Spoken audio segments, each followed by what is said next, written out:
So many wonder, what do I need to know to buy my first house?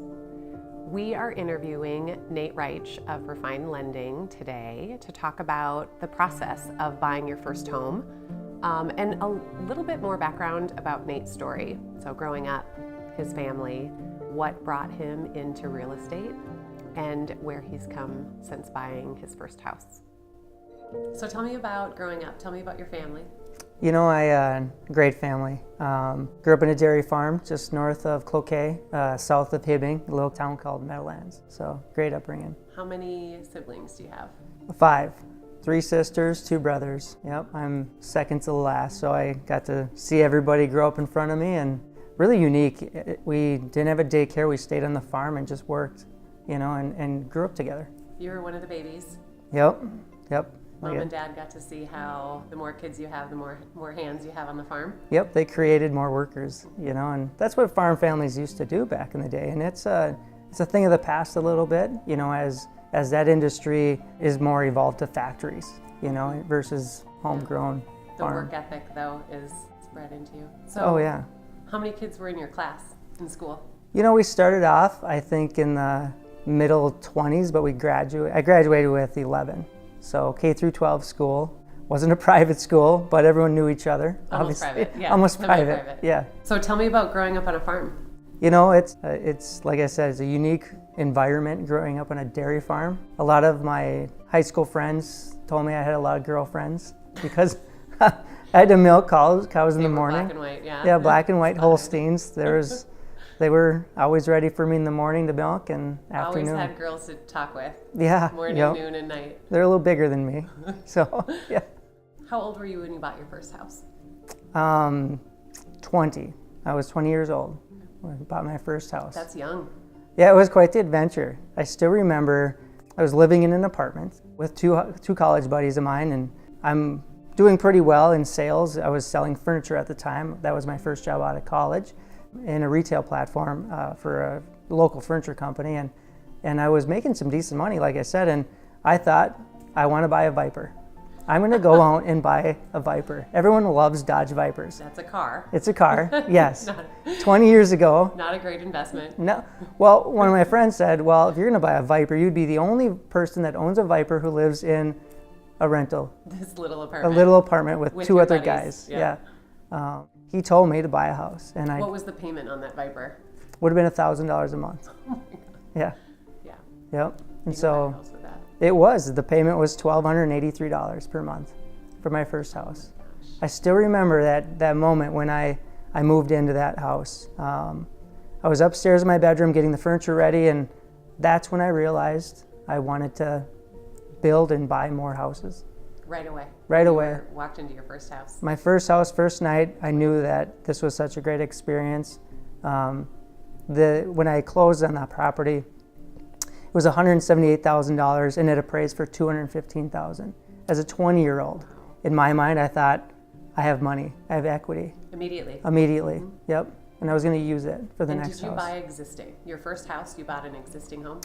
No, it was a friend of mine told me we needed to build. He could build.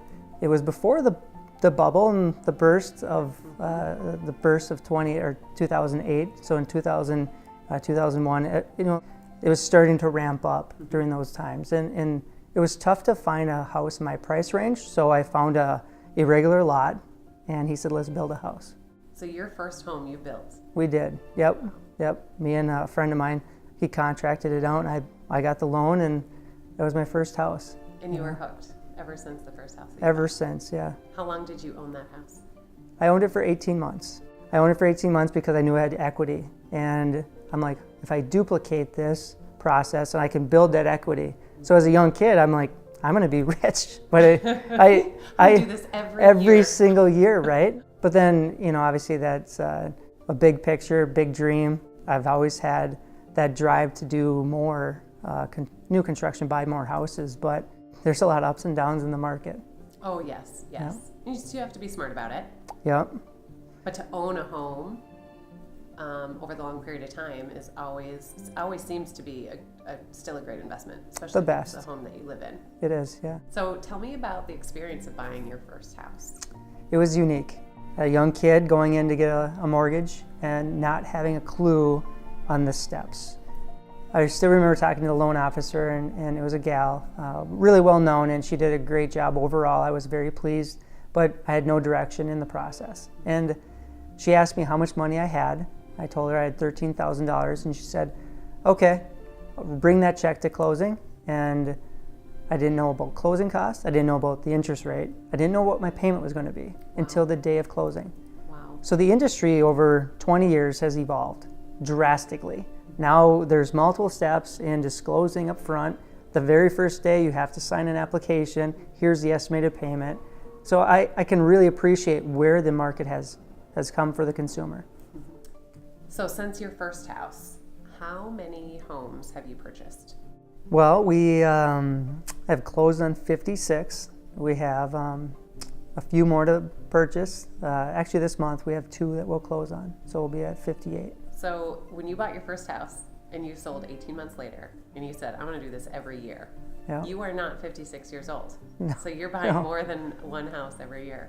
You know, it's leveraging your cash to buy more. It's by buying so many, you take advantage of the market in different markets. So you might hit the lottery on some and just be okay on others. Mm-hmm. But overall, we've made very good decisions over the years. Yeah.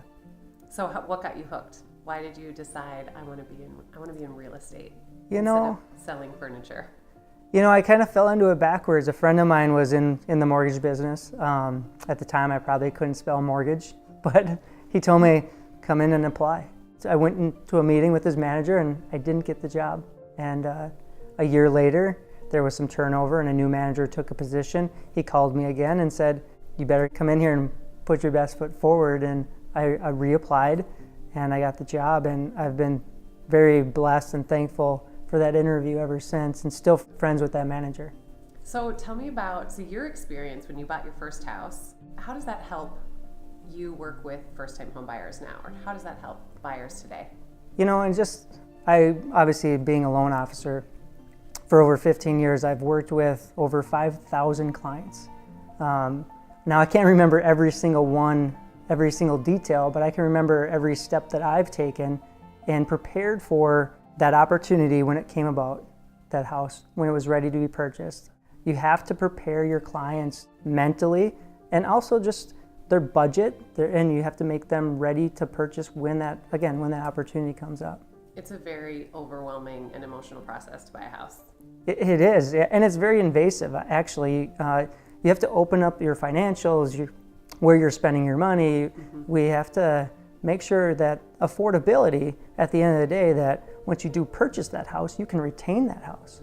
And that's so important. Mm-hmm. Tell me about the most unique purchase when you bought a house. The most unique purchase, I would have to say, I'll even share with you some numbers. I purchased, a friend of mine said there's a great opportunity. It was in Edina, and she said it's $650,000, but the land is where the value is. And she said, you need to purchase this house and tear it down. We purchased the house for $650,000, and we did a lot split, and we were able to build 2 houses. And so we leveraged that, obviously, opportunity into 2, and it was very fruitful for our company and for us financially. That must be scary to make a $650,000 purchase and tear the asset apart.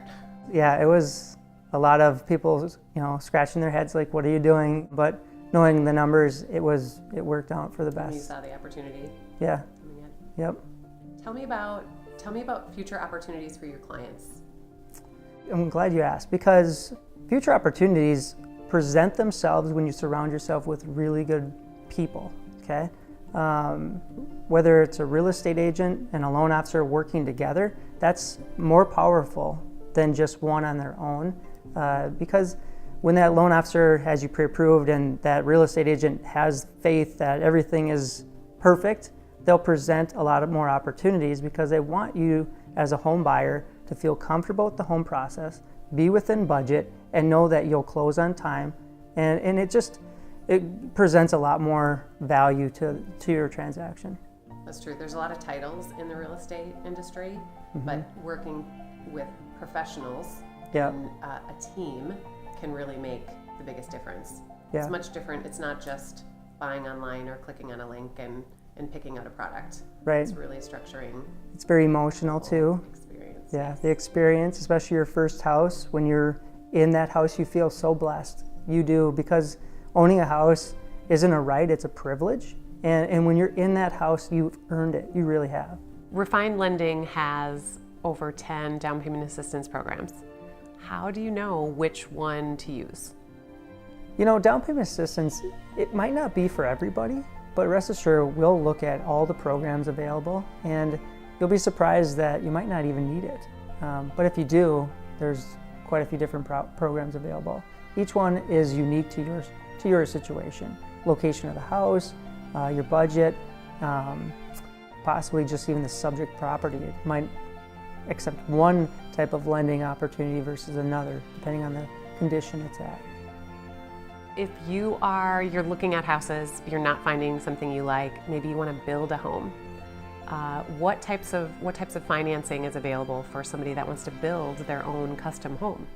You know, if you'd like to take the same steps that I did, we do have new construction opportunities, those type of loans in-house with Refined Lending, and you do have to have your own builder involved, so you have to have a general contractor that can help you with the build cycle to make sure it's built on time.